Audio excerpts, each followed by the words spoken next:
Hi, all, and thanks for being with me.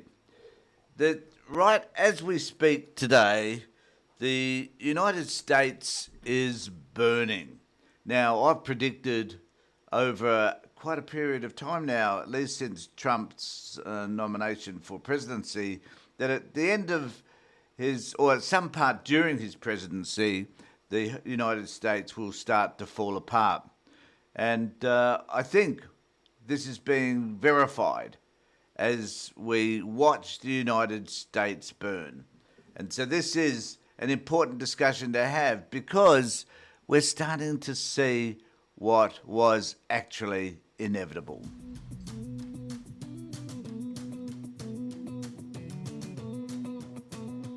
Now, I'm not the only commentator who's suggested that the United States is coming to an end. There have been many others, and certainly there have been many with far more credentials than what I have. But it's at the moment my X feed is full of snippets of the United States, particularly in California, falling apart because of the activity of ICE and how they're raiding people's homes, taking people off the street. There's no due process in any of this, and the people in the United States have had enough. And while this is going on, we have President Trump either playing golf or sitting in his plane back from a trip telling people that he will punish California by withholding some funding if they don't do anything about the riots that are devastating California. So, and Newsom's responded by saying, well, we give far more to the federal coffers than what you give to us. Perhaps we could withhold our funding from you. And what interests me, though, is really about how we in Australia are responding to this. And I've just watched Insiders, which I do every Sunday, and it is evident that none of this stuff really affects us. And I can't help but thinking, what a wonderful country we live in. If the worst that we have happened in this country is a referendum on Indigenous rights, and it gets rejected, which was sad, nevertheless. But nevertheless, that is what happened. And if that is the worst that happens, then we're okay as a country. But the problem is that what happens in the United States does affect all of us. Albanese is going to make a trip to Canada for the G7, and we'll be meeting up with President Trump. And whether Trump even decides to have a meeting with Albo is a completely different issue. But the reality is that we can only argue about trade, and how meat gets transferred or gets delivered to Australia via the United States, and whether it meets our biosecurity measures. So this is all that we're fighting over. While in the United States, it's a mess. And the mess isn't just about ICE. It's also about this relationship between Elon Musk and Donald Trump. Because what I think happens is that an incompetent president such as Trump, or an incompetent politician, e.g. Trump, decides that if a person has money can buy an election for him, he will buy into whatever that person has to offer, particularly the money that they provide in order to help him win an election. And as a result of that, he'll reward that person with an opportunity to be able to do what that person wants to do, which is to cut down on government spending. Now, even though that person has no experience, no understanding of government, a bit like Trump himself, I guess, has an agenda which is really more about ensuring that the investments that he's made through X and through Skylink and through Tesla are supported by the government, that he receives some form of remuneration for all this work, such as contracts, which he does. And so with Musk, I guess it was about ensuring that all of that stuff was being cared for, looked after, and guaranteed to some extent. But all of that's now fallen apart, as it does with any relationship which is thinly based. And Trump has come to realise that people like Elon Musk, people with the same sort of narcissistic and psychopathic traits as himself, will eventually fight you back, because the space that those two people occupy is there's not enough room in that for both of them. Somebody has to give, which is what has happened. But I've been interested in what Sky News have produced on all of this today, which, when they talk about it, they talk about it as if it's a show. It's I don't know, it's a reality TV show, which is the way Trump likes to see it, I think. And therefore it is funny, it's humorous, it's enjoyable. And I guess many of us look at it in that way, but when I look at it, I think it's sad. It's sad that the United States is putting themselves through all of this, because there are so many people, immigrants, the middle class, the working class, the lower class, they're all going to suffer as a result of all of these policies, and particularly in relation to the tax cuts that supposedly are coming in relation to the current legislation that's supposed to be passed, the beautiful, wonderful, fantastic bill. So what does Sky News have to say about all of this? Now, I find this, to some extent, relatively amusing. So let's just have a listen to their take on all of this. But first, let's get to Elon Musk and Donald Trump. The show goes on. It couldn't get any funnier, any crazier, Rita. Oh, it has been seriously entertaining, I've got to say. I could not tear myself away from X, Elon's platform, ironically, because he has made a massive miscalculation here. I think I don't know what he was on. The interesting thing for me is that just a few weeks ago, these people were supporting what Musk does. They thought the alliance that he had with Donald Trump was the greatest thing ever created, that it was benefiting the United States, that Doge is fantastic because it was cleaning out the all departments within the government, and that it was making a difference and a change. And now these people think they now see him as the enemy.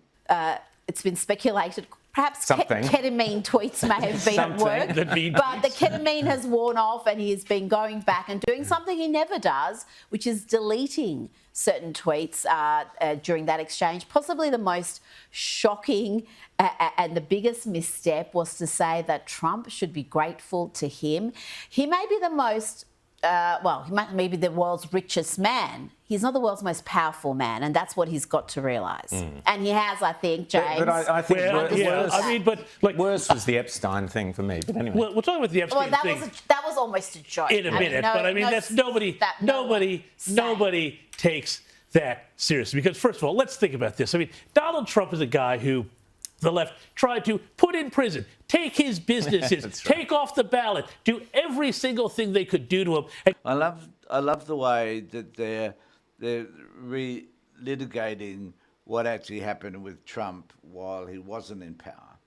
And you know, we must remember, I think, that there was a time when the DOJ were focusing on Trump because he'd broken so many laws. We mustn't forget about the indictments, the number of indictments against him, and that the purpose of those indictments were to, and I guess to some extent one could argue that it is, how could one put it, it is glorifying the democratic system, whereby we're attacking somebody who is standing for political office. Now, whether you agree with that or not is kind of irrelevant. The point is that there were many trials there were some which came out against Trump that found him guilty. And the reason why Trump needed to get into power was to ensure that he himself wasn't jailed. So this is important, and it's important for us to continue to remember that very fact, I think. And yet somehow they just knew somewhere that he was floating around in the Epstein files, and they never let that drop. Come on, let's put that all to one side. The really important thing, though... One more thing about that, because there are fools who do believe this Epstein line now because Elon has said it. Ooh. You are 100% right. Of course, if he was anywhere in the files, we would all know about it. What we need to say about any of those clips from Sky News is that they have no idea what they are talking about, and they are just rambling.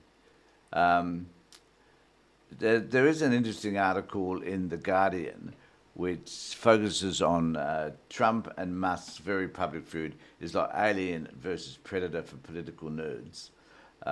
Sometimes you see two young children fighting like crazy. Donald Trump observed. Now, the fact that he's referring to two young children is an interesting analogy, to say the least.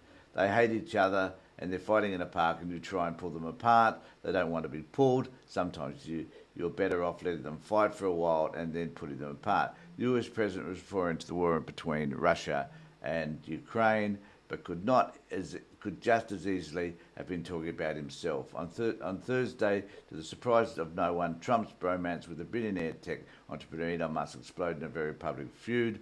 While the president urged his supporters to fight last summer after he survived an assassination attempt, now that mantra is evocative of children on a school playground urging Trump and Musk to go at each other. For political nerds, this is like Alien versus Predator, Batman versus Superman, and King Kong versus Godzilla rolled into one. It was also going to end this way for two megalomaniacs devoted to fame, money, and the far right, neither of whom is unaccustomed to a messy divorce. So true. And this one here, President has Trump travel ban comes as little surprise amid barrage of draconian restrictions.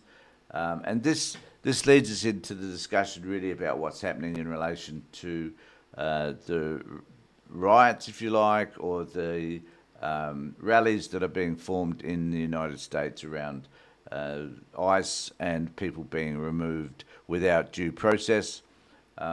President has queued up ban on January order, and despite exemptions, policy will separate families and harm people fleeing crisis. His travel ban in 2017 had an immediate explosive impact, spawning chaos at airports nationwide. This time around, the panic and chaos was already widespread by the time the president signed his proclamation Wednesday to fully or partially restrict foreign nationals from 19 countries from entering the United States. And let's just keep in mind, this is what he's doing. Everything is crazy and everything is way out of proportion. And so we also have this one, which is for those of us who've spent the last 6 months discussing how the Trump world used deportation to create chaos in the blue states and then used that chaos in an excuse to declare a national emergency and seize total power, things are right on schedule. And here we have more and more fighting in the US, dispute after dispute, and there's this one when we look at all the guards and everybody there being pushed back by the people as they set upon them. And here's another one of people fighting in the streets. Not necessarily, well, it's a bit one-sided fight because all these armed people, but there's a lot of gas being turfed around. So what are we watching here? Are we watching something that is about to explode? Are we watching the demise of the United States? I haven't seen anything at this moment which talks about Trump's response to any of this, but nevertheless, it's going to get ugly, really ugly, and it's going to get ugly really quickly. And there will be people who will, innocent people, if you like, who will lose their lives as a result of what's happening in the United States at the moment. And all I can think of is, thank God we live in Australia, where we don't have these sort of disputes happening, and we have some sort of stable system.